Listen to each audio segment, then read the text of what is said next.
This week's Torah portion contains some of the many laws that require us to help our brethren in times of need. Those laws take many different forms.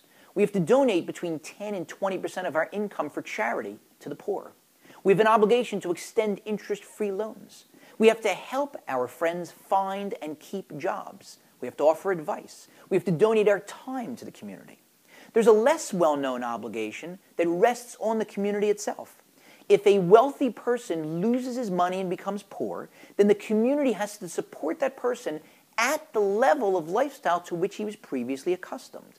The example that the Talmud gives us is that if that person used to have a horse to ride on and a servant to run in front of it, presumably to announce his arrival, then the community has to supply those things. In fact, Hillel, the great sage, once arranged for a horse for a formerly wealthy person who had become poor to ride on, and a servant to run in front of the horse. And one day the servant didn't show up, and Hillel could not find an adequate substitute.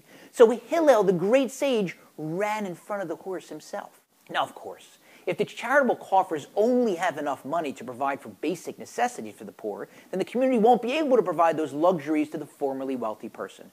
But if it can, it must. That law is on the books. Why? Well, first, there's a practical reason. It's far more difficult to provide luxuries for a formerly wealthy person than it is to prevent a wealthy person from becoming poor in the first place. So if the community knows it's going to have that obligation, it'll step in early, provide a loan or a tax break or an investment in the business to stop the wealthy person from becoming poor. Second, it teaches us to be sensitive. The wealthy person who's reduced to poverty, who now has to beg for assistance, is going to be far more embarrassed than somebody who was always poor. In fact, the sages tell us that every few generations a family will lose its wealth. But there's an antidote for that. If a wealthy person, if someone who has all his needs provided for, asks for money on behalf of the poor, then that person during that time is considered as if they're poor. Those calls asking for money are so demeaning, so awkward, that that's considered poverty on its own. And so imagine, if a wealthy person asking for funds is considered poor, how much more embarrassed a poor person is who has to ask for funds on his own. And third, the wealthy person, back when he had his funds, if he was following the law, he was helping the poor in the community. They were lined up at his house seeking the assistance that he was always happy to give. And now the tables have turned. This gives the community the opportunity to repay that debt by supporting him at his former lifestyle.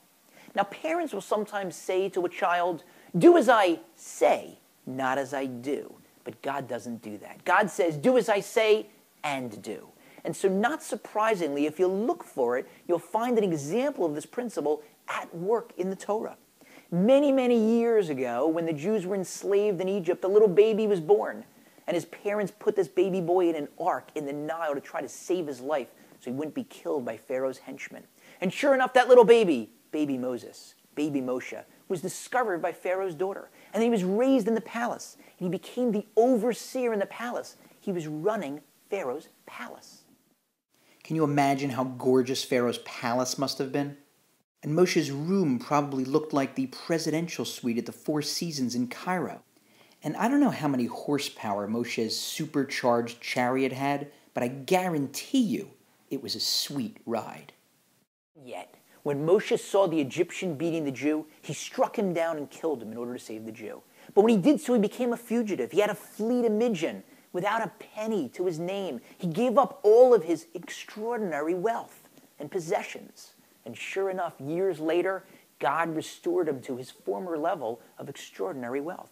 We're told that the second time Moshe went up on Mount Sinai to receive the second set of the luchos, the second tablets containing the Ten Commandments, God told Moshe to carve them himself. And they were carved from a block of sapphire. And God told Moshe that he could keep the chips that were created when he carved those letters. Can you imagine what price would those chips fetch at a Sotheby's auction?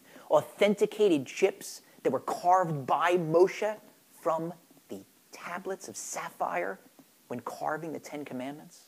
And so let's keep these lessons in mind. The next time a poor person calls us for a donation or a loan, the next time a wealthy person calls us on behalf of the poor, or the next time we're asked to make calls on behalf of the poor, if we respond generously, we'll enrich not only the lives of the poor, but also our own lives.